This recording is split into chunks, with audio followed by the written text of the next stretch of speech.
Good evening and welcome to Health Quest, and I'm Deborah Arneson, your host for the evening. Tonight we have an exceptional show for you, so do not turn your dial or your clacker.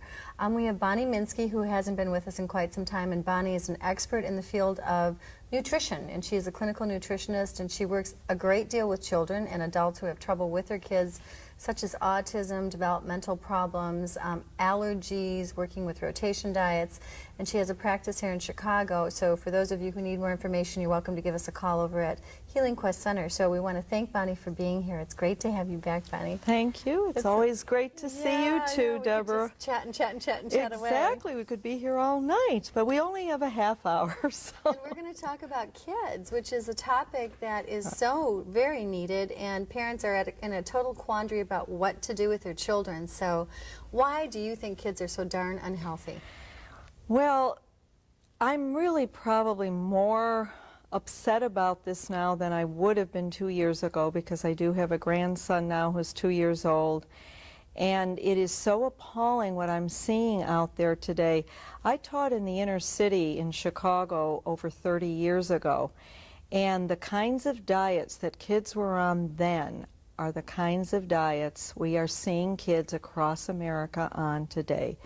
They're diets that just are completely devoid of nutritional value, no essential fatty acids, huge amounts of saturated fats, huge amount of sugar, artificial colors, flavorings. So these children cannot function normally when they're doing this.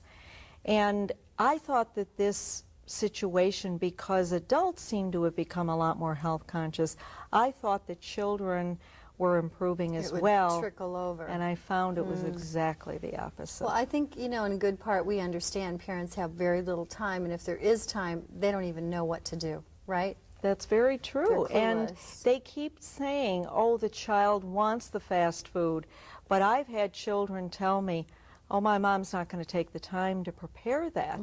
And my mom is too busy, or my dad is too busy. So they're going out, fast food, all of these kinds of things that make it very difficult, and you can't expect the child to know exactly what to do. And if the child learns what to do in school, and it's healthy cooking in school or healthy meal planning, and comes home and the parent doesn't comply, there's nothing they can do. Right. And what age bracket do you find from your experience and your practice is the least healthy for kids? I think, well, and research has borne this out, the least healthy group today is the toddler group. Really? And they're actually coming out with toddler fortified cookies and all kinds of snacks. That's astonishing. Because they, actually Jean Mayer at the USDA has even come out with a report stating that we think we need to add vitamin supplements for children, and we have to add some vitamins and minerals to foods because they're so deficient in zinc, calcium, I believe being born iron. deficient? I believe that's true. Part and parcel. I can't state unequivocally from research if that's true, but I do think that's part of it. And their mothers are not necessarily as healthy as they could be during pregnancy. When I did my internship at the March of Dimes Birth Defects Foundation, probably 12 years ago, we were talking at that time about the importance of folic acid for pregnant women. And we were sending literature out to doctors all over the country until CDC got involved, which is Centers for Disease Control. They really ignored it. But all of a sudden, when they got involved, they started doing something. Right. But we were giving out research regarding magnesium as well, which is the most deficient nutrient in the American diet. Right. It's nature's Valium. It has everything to do with absorption of other minerals. Right. And when we sent that literature out, it was virtually ignored, as it is today. So children are very often born very magnesium deficient, and you can often tell because the child can't relax. They're colicky, they can't sleep, they're just moving around constantly, and their bodies cannot calm down. Tight. And and if the mother was deficient when she was pregnant and she's breastfeeding, the child will be deficient. So, but I think that's part of it.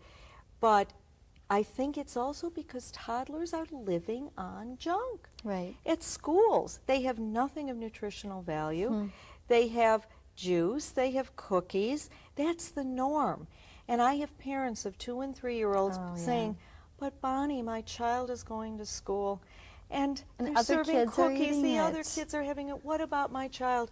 I said, if they were serving cigarettes or cocaine, would you say, oh, my poor child?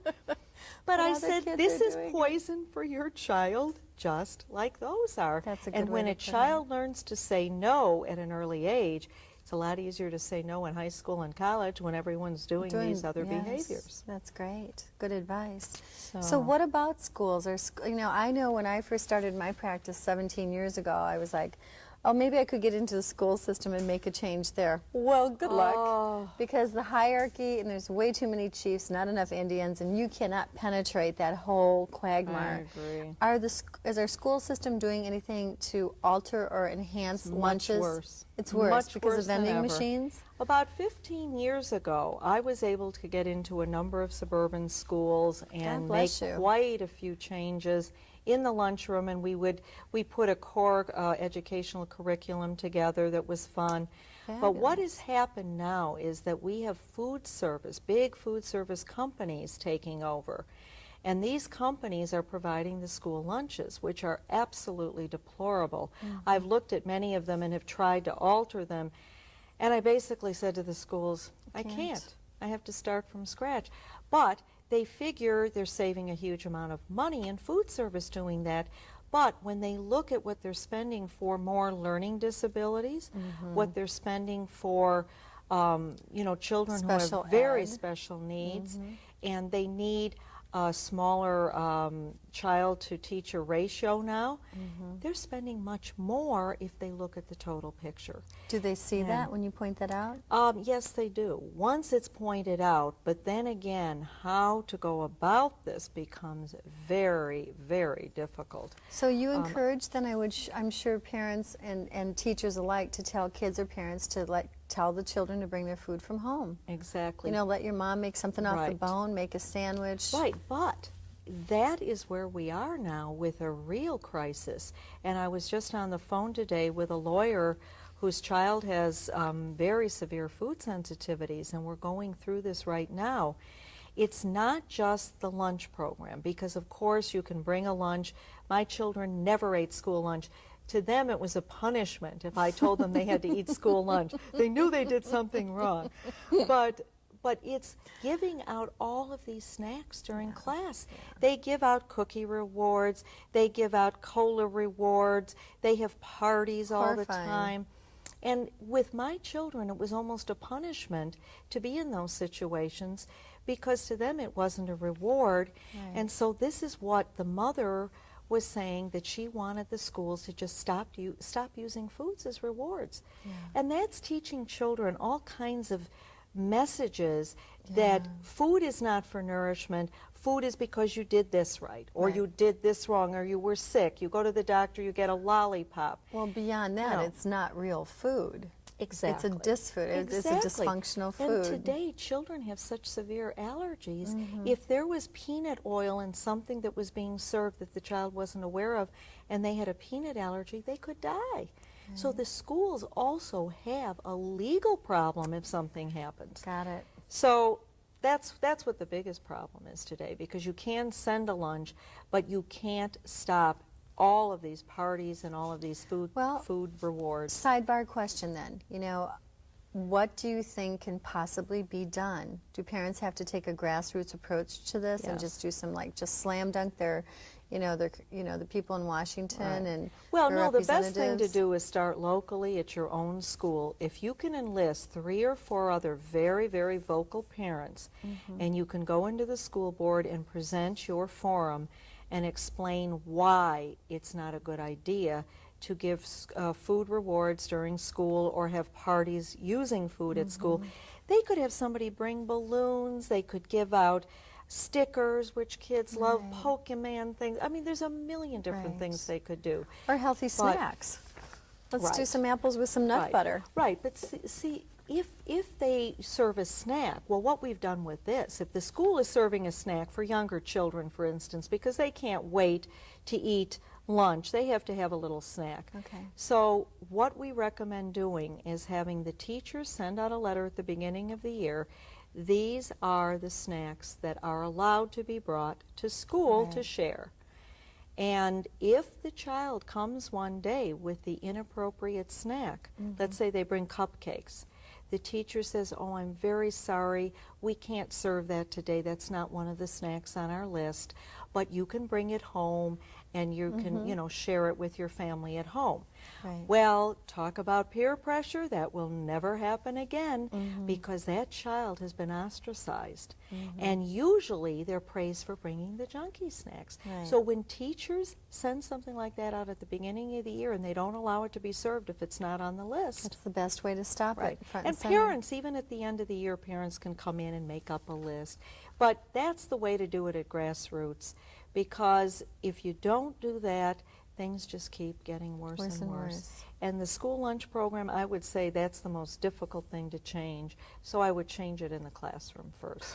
You know what? You have That to is start tough. there because kids spend how many days out of their year in a classroom? And then they go out into the hall and there's a soda machine. I know. And a candy machine, because they're making money for their sporting activities. They have to find some other ways of coming up with Well, money. it's appalling because my office is very near, you know, Michigan Avenue, and we have a Burger King and a McDonald's. And I used to be over on Superior, and I'd see troops of these parents taking their little kids with the black circles around their eyes in for breakfast. And of course, at lunchtime, then you see them going next door to McDonald's for lunch. And I'm sure they go there for fries after school or whatever. And these kids look like the Walking Dead. Right. They That's really what do. they live on. That and pasty color, they have that dark. no energy. They're sick all the time. I mean, Well, obviously, this is why our kids are so overweight. right. Oh, And we what have percentage of our kids are overweight? Do you at know? least 20% of the childhood population is overweight. 20%. 20%. It's just appalling. Yeah. You know, I was in France a few years ago where kids do eat very, very healthfully. And we were there in June where they were touring all of the museums and the art galleries. And I must have seen over 1,500 children, and I was counting to see how many heavy children there were. Out of 1,500 kids approximately, how many unhealthy kids, how many overweight kids do you think there were? I Just don't know, a guess. 10%? 3 overweight children. Wow. 3. And I saw maybe one who was very, very thin, who looked sickly. That's The rest of the amazing. children looked normal. That's amazing. And this is how kids were years ago. Yeah. It's Exactly. shocking. So something has to be done. What about childhood asthma? On Since the rise. 1980, 61% more childhood asthma and double the amount of deaths. Oh, I mean, really? double the amount of deaths of Since asthma. 1980? Wow, that's It's- astounding. And why is that? Well, again, children Lowered are immunity. so unbelievably unhealthy. Sure, there are a lot of toxins in the environment, but there always were. Whether it was, you know, an aflatoxin, whether it was a pesticide, and those things I'm not saying are not a problem, they certainly are. But when you have a healthy immune system, you can withstand these things. Right. But now these children have no immune system. They Well, can't isn't fight. autism also on the rise in this country? On the rise. It has become a shocking statistic. Really? A few years Only ago, in this country, Bonnie? only in the United States. Well, let's look at that. Well, a few years ago, 1 in 10,000 children was diagnosed with autism, and there was no such thing as regressive autism. They were found to be autistic at birth, or they would know something had been wrong at birth. Now we're seeing regressive autism. Where they're fine. Right. They're fine until they're about 2 years old, and all of a sudden, a major regression. It's now 1 in 400 children, No way. from 1 in 10,000 to 1 in 400. I didn't know that. Now, when you see something like that, and because I'm in public health and I look at those statistics, that to me would be a public health emergency. Sure it is. But for some reason, nothing is being done. Well, could this possibly be tied into vaccines? Wonder